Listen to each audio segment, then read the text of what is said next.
C'est ici, là, dans ce musée, qu'il m'est arrivé une aventure tellement étonnante qu'aujourd'hui encore, je me souviens des moindres détails. J'avais 12 ans et mes parents m'avaient demandé de les accompagner visiter une exposition. Je flânais, j'écoutais de la musique, je m'amusais à regarder les touristes. Mais soudain, je vis quelque chose d'un peu bizarre dans l'un des tableaux.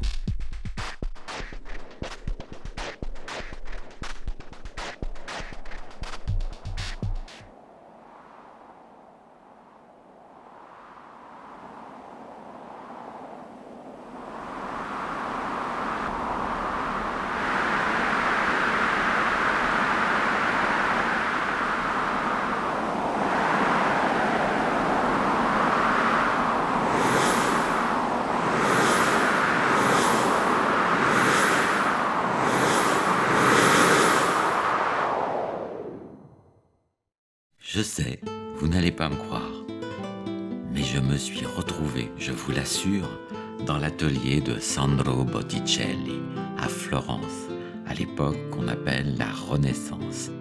Ne bouge pas. Qu'est-ce que tu fais? Je vais ruiner mon tableau à cause de toi. Les apprentis d'aujourd'hui, tous pareils, une bande d'inutiles.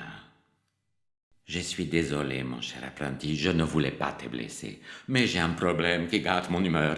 Je dois terminer un tableau sur le printemps pour le mariage de Lorenzo di Pierfrancesco, un des plus puissants seigneurs de Florence. Mais avec tout le travail que j'ai eu dernièrement, je n'ai pas le temps de le peindre et le mariage est très bientôt. Maître, il y a un message pour vous. C'est justement une lettre del signor di Pierfrancesco. Vous êtes en retard, maestro Botticelli. Je veux voir mon tableau. Si jamais vous ne finissez pas le tableau avant la date de mon mariage, je vous arracherai les cheveux un par un et je vous ferai cuire dans de l'huile d'olive. Mais je n'aurai jamais le temps. La vie du grand Botticelli était donc en jeu. Il avait tellement peur qu'il ne pouvait plus bouger. Il me fallait agir. Je pris mon carnet de croquis, mes crayons, et je partis en ville à la recherche d'idées pour l'aider à peindre son tableau. Le tableau devait représenter le printemps. Botticelli m'avait dit qu'il devait dessiner des êtres mythologiques, de jolies déesses qui représenteraient la beauté, la fertilité. Et je pensais tout de suite à mes 3 cousines, mais impossible de les dessiner de mémoire. Et toutes les femmes que je voyais dans la rue étaient soit trop moches, soit trop vieilles. Mais soudain,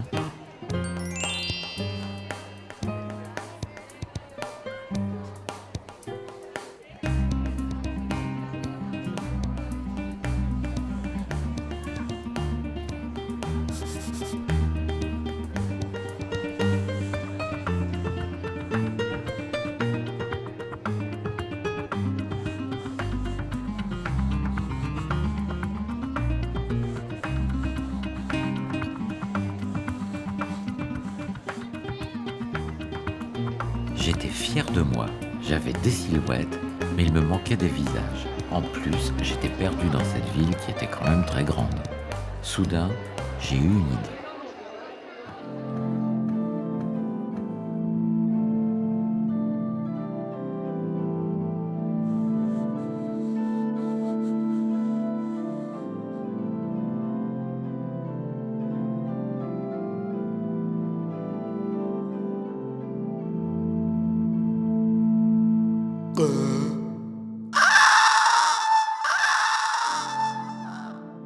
Voyez-vous ce jeune homme qui s'est mis à dessiner? Je crains qu'il ne soit l'élève d'un peintre hérétique qui utilise le visage de la Sainte Vierge pour dessiner des idoles païennes.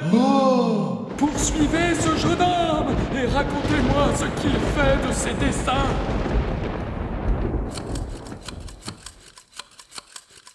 Merci, mon cher élève. Maintenant, j'ai tout ce qu'il faut pour finir mon tableau. J'étais devenu l'apprenti d'un des plus grands génies de la peinture de la Renaissance. Je devais préparer ses couleurs et veiller à ce qu'il ne manque de rien.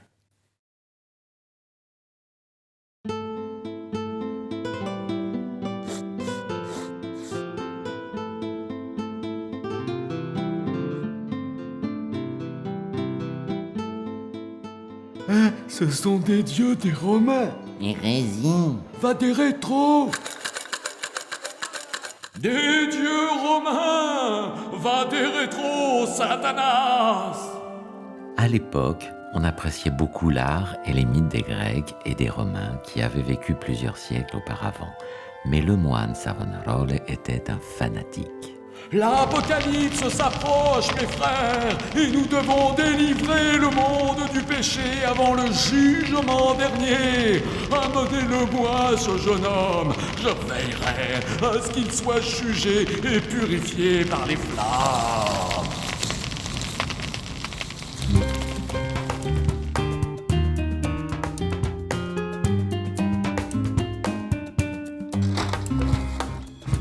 Mon maître travaillait vite. Je l'aidais comme je pouvais, mais le temps pressait et je savais que Pierfrancesco était de plus en plus furieux.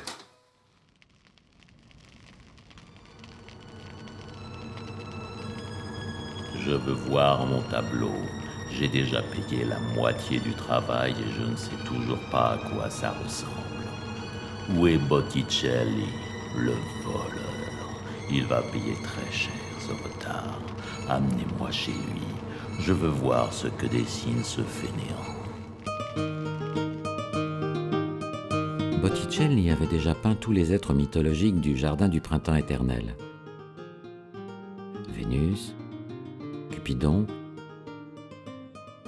les trois grâces. Mais je me demandais qui était ce jeune homme pour lequel j'avais servi comme modèle. Pourquoi avait-il des ailes aux pieds ? C'est les dieux Mercure. Il était le messager des dieux, et ses ailes aux pieds lui servaient à faire son travail. Maestro Botticelli, ouvrez la porte. Je veux voir mon tableau. Moi, j'ai demandé un tableau qui représente le printemps. Comment est-il possible qu'un tableau qui représente le printemps n'ait pas une seule fleur? Je veux des fleurs. Plein de fleurs dans ce tableau. Le lendemain, j'ai dû partir à toute vitesse vers la forêt afin de cueillir des fleurs pour satisfaire la commande du mécène.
Merci pour ton aide. Sans ces fleurs et ces fruits, je n'aurais jamais fini. Ouvrez la porte! Encore? J'ai l'ordre d'arrêter votre apprenti. Il est accusé d'hérésie et de haute trahison contre la Sainte Église. Mon apprenti n'a rien fait contre qui que ce soit. À quoi doit-on ce scandale, messieurs? Vous nous honorez de votre visite, signor Lorenzo. Les moines ici présents accusent injustement mon apprenti d'hérésie. On examinera ceci plus tard. Avez-vous déjà fini mon tableau? Le délai que je vous ai donné est déjà passé, maestro. Si, signor Lorenzo, les voilà. C'est vraiment une œuvre remarquable. L'avez-vous fait tout seul? Non, justement, sans l'aide de mon apprenti, je n'aurais jamais pu finir. Je vous félicite, jeune homme. Je suis sûr que vous arriverez un jour à être un grand artiste. Et quant à vous, arrêtez de vous attaquer aux personnes intelligentes et courageuses. Rentrez tout de suite et trouvez-vous quelque chose d'autre à faire. Maestro, envoyez-moi la toile demain de bonne heure. Botticelli me remercia et je lui racontai le rêve que j'avais fait quand je m'étais endormi dans la forêt. Il m'expliqua mon rêve. C'était la déesse Vénus qui était sortie de la mer dans une coquille. Elle était venue me dire quelque chose d'important, mais je ne me souvenais pas de ce que c'était. Mon rêve lui donna une idée pour peindre un tableau et il partit travailler car il devait finir une autre commande.